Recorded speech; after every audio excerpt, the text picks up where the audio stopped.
Grifters be griftin'. You ever think about Neil deGrasse Tyson when he came out? Remember back during the Felix Baumgartner jump? This was, I think it was like 2012. He came out and he did what's called damage control, or getting ahead. In politics, they call it getting ahead of a story. He knew that everybody saw that footage and that there was two different cameras. There was the camera when they opened up the hatch door and you could see a flat horizon. It wasn't a GoPro or a fisheye lens, right? There were the cameras on the outside that showed a ball Earth. So it was so obvious that he came out and he said this. And that dude who jumped out of a perfectly good balloon,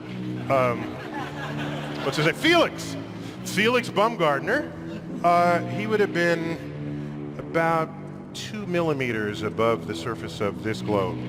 That's his edge of space jump.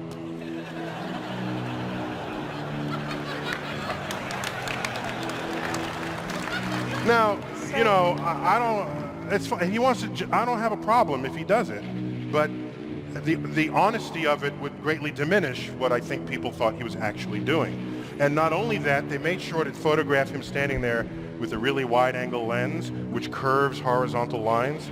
So in the photo, you see this curvature of Earth's surface, and he said, wow, he's in space, look at that. No, he's not.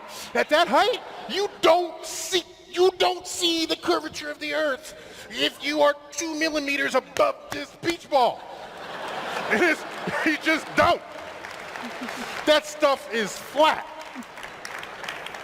And then I showed examples of wide-angle lenses curving horizontal. I tweeted that. You did. But I don't want to be a spoiled, curmudgeon or anything. Okay, so that was back in 2012 because he knew flat earthers were on it. We were exposing it, right? All of that stuff. So then you have 2021, and you've got them going up in this free fall, right? This vomit comet for rich people. They go up 63 miles, he says. And what's funny is, back during the Baumgartner jump, this is just a side thing, he said 2 millimeters above, and that was 25 miles up. Now they're claiming to go 63 miles up, and he's still saying 2 millimeters above the ball, the schoolroom globe. Oh, by the way, you didn't ask, but I'm going to tell you. Do you know how high up above the Earth he was? No. So if you take a 63 miles. Oh, yeah, say right. So take a schoolroom globe, and that's how high above it is he? So he's about 2 millimeters above the surface of a schoolroom globe. So nobody has seen the curvature of the Earth from that height. I just want to make that clear. You got to update that, Neil. It's closer to 4 to 5 millimeters now, okay? Anyway, they're not going that high. You know, back in the day, Chuck Yeager did, I think he flew an experimental rocket plane. It was a predecessor to the X-15. I think it was called an X-1.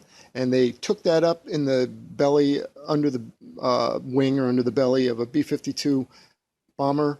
And they also ignited the rocket, and it dropped from the belly and it flew up. Well, he said they flew up over about 85,000 feet, where the rocket plane just lost all control, right? The air was just too thin.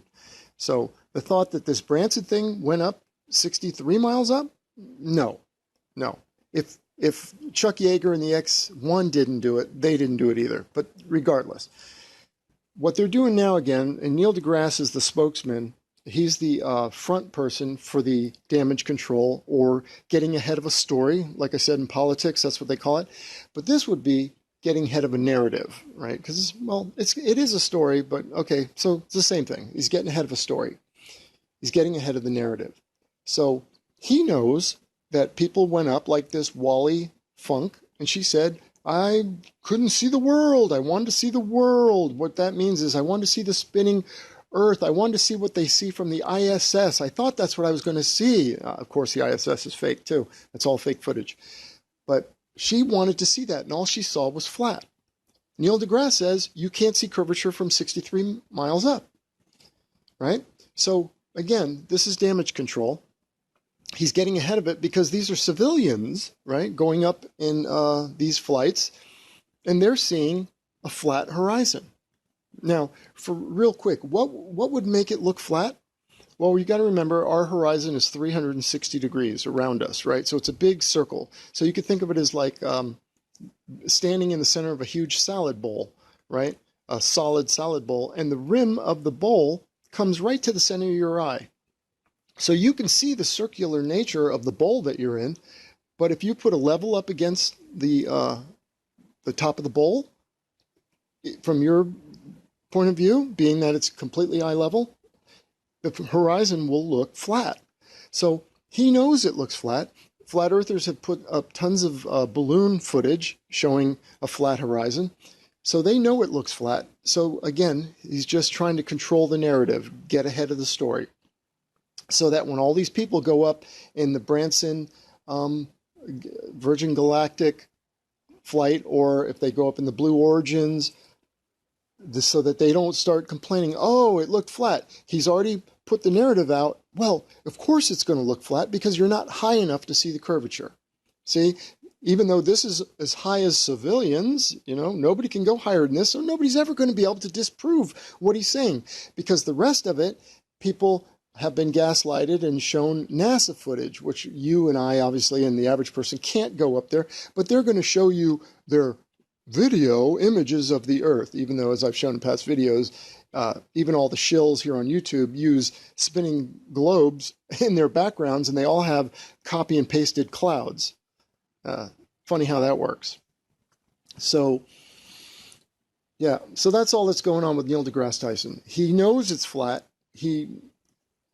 So what they're doing is getting ahead of all the people that are going to go up in these flights and that are going to say, oh, it's flat. Otherwise, they would have been disappointed and it would have been a big story. Wait a second, the Earth is flat. But now they go, oh, but Neil told us this already. Oh, yeah, that's right. It's not. He told us we're just not high enough. Maybe one day we'll get higher. Well, why don't you guys go higher?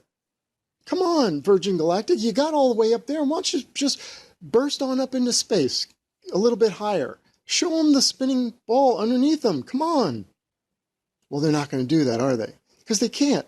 They're going up as high as they can, about 85,000 feet, and then free-falling like a vomit comet, just doing this parabola or parabolic flight. That's all it is. So that's all I wanted to say.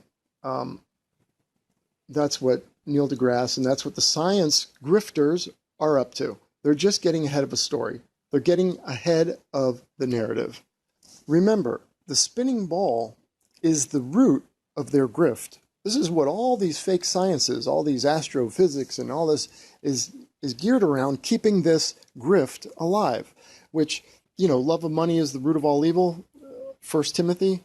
And Ken Hovind, who's a creation scientist, he used to say that evolution was the root. Evolution is not the root. And by the way, that guy's a shill for the spinning ball too.